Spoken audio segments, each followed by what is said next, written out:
Hope isn't blind belief in a better future. It's a reasonable expectation that hard work can get you there.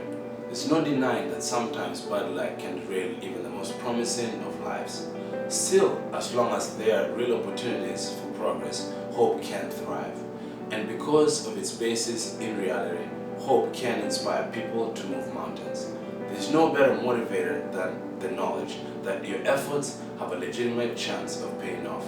So really, hope is both a product of opportunity and a factor of success. Africa is filled to the brim with potential. We have real reasons to believe in a brighter future for its people. In recent years, poverty, infant mortality, and infection rates have decreased while life expectancy, political freedoms, and school enrollment have increased. Africa is full of beauty, diversity, resources, and amazing determined people. So why do we see the problems that we do? If hope is a factor of success and Africa is so full of potential, then why has prosperity not found its way to this vast and wonderful continent? This is how we see it. Africa is a powder keg of hope, full of opportunities for progress. We need a spark to spark growth. We believe education can be that spark by empowering African youth to change the world around them. An educated person can believe that he or she can find a way up the ladder, and belief is itself motivational. If you aggregate this effect, you will start to see the true societal power of hope, the power that can break down the barriers of poverty, disease, and war.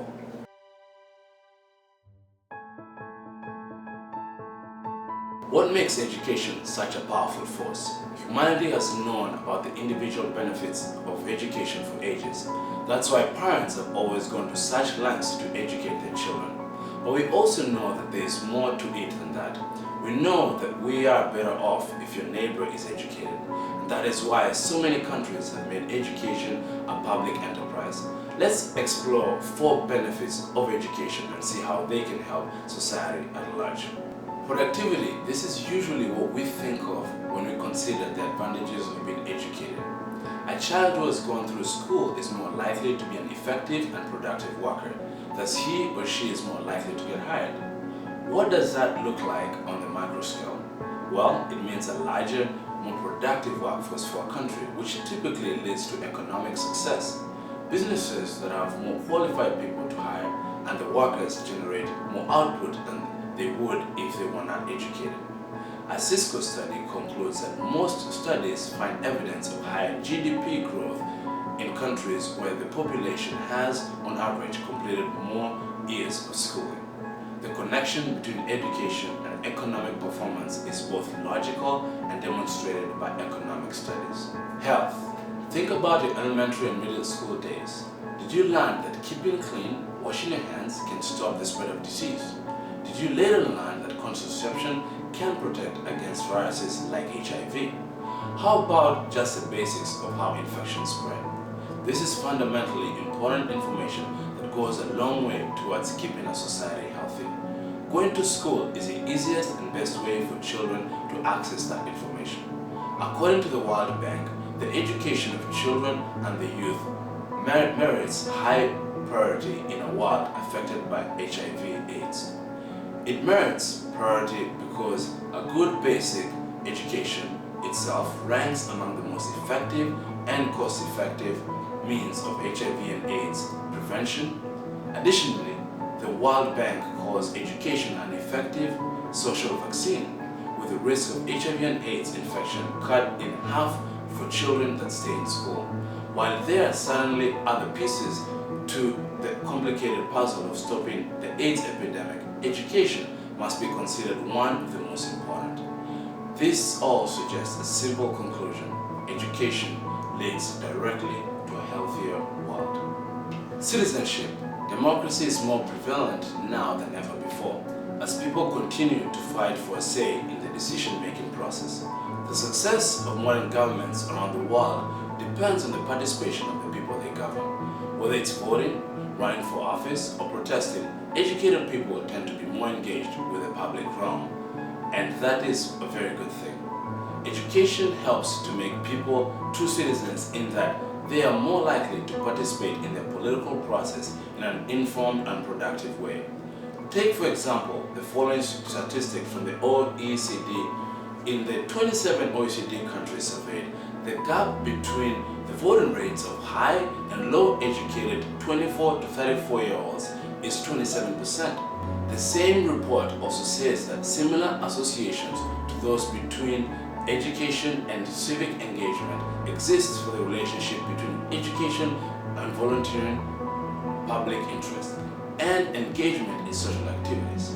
Education can help create model citizens, people who are involved with their communities, active in their politics, and beneficial to the society.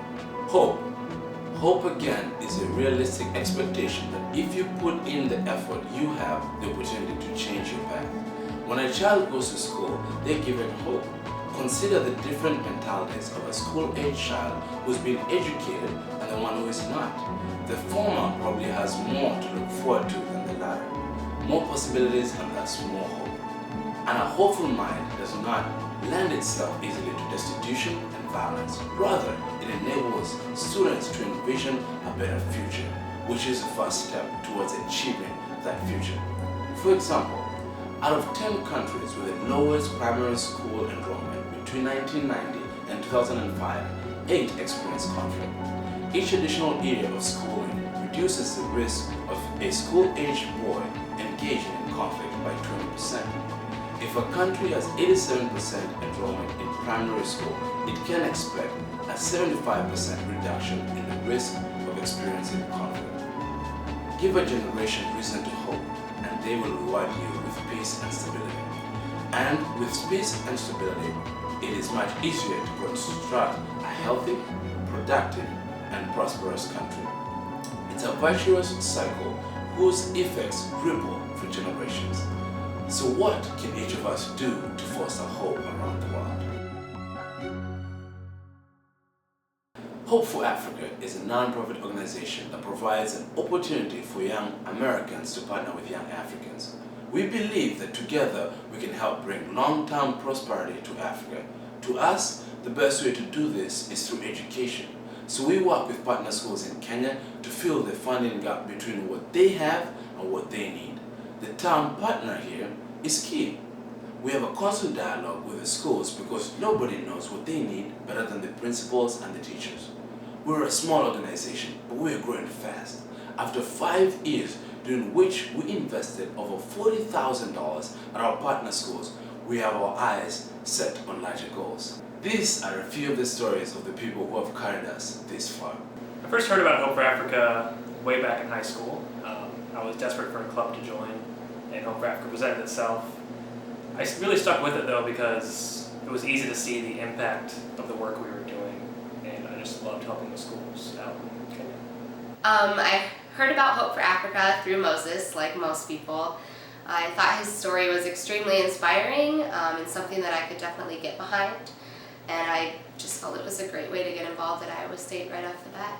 I think the main thing that has changed for me is the fact that you can go anywhere in the world, whether it be America or Kenya, and you can find genuinely happy people. I appreciate that Hope for Africa doesn't run off of pity, because I think that's the last thing that a developing country needs right now.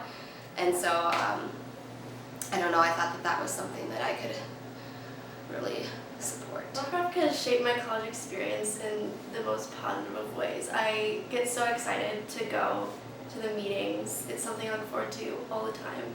And it has helped me realize my passion, I think, is with working with nonprofits, fundraising. And it just helped me realize that that's what I want to do, I think. So what sets Hope for Africa apart, I think, is our commitment to long-term solutions. You know, all these things like conflict resolution, exterior like health aid, food aid, whatever it might be, these are all absolutely necessary and very commendable, but they're not necessarily sustainable. I think education is the best way to make sure that, you know, future generations also obtain prosperity and a sustainable development. I think it's important because education is the foundation pretty much for human existence. I think every person has a right to a quality education, and if I can be a part of bringing that to someone, you bet I'm going to. I think it's so important for Americans to support nonprofit organizations like Hope for Africa because for a few reasons. First of all, the solutions and the identification of problems and the solutions they're coming up with are done in tandem with the local people on the ground in Kenya and other countries in Africa. And that is key to the sustainability of the solutions, having local ownership on the ground. Because they're connecting American high school and college students especially with students and issues happening around the world. And that brings our students home with global perspective, and that global perspective and connections are so important for our young leaders today, and it helps our communities thrive, it helps us lead on issues of global importance. I believe young people can change the world because I have felt that way before, but my involvement with Hope for Africa even reinforced that. I see people like Moses Bomet, I see other students at Iowa State University, other students at other campuses, and their passion, their desire to make a difference, and they have made a difference. And historically I've always felt that the future of any institution, any organization, any country, and for that matter the entire globe, is predicated on our youth and enthusiasm that they carry. And as a result of that, I am a firm believer that people like Moses Bomet, people involved with Hope for Africa, can make a difference in the world, and they do make a difference. And it's very gratifying to know when you see matters like this unfold that it leaves me very, very encouraged about our future.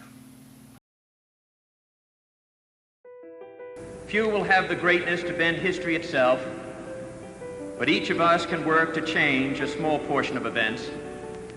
And in the total of all those acts will be written the history of this generation.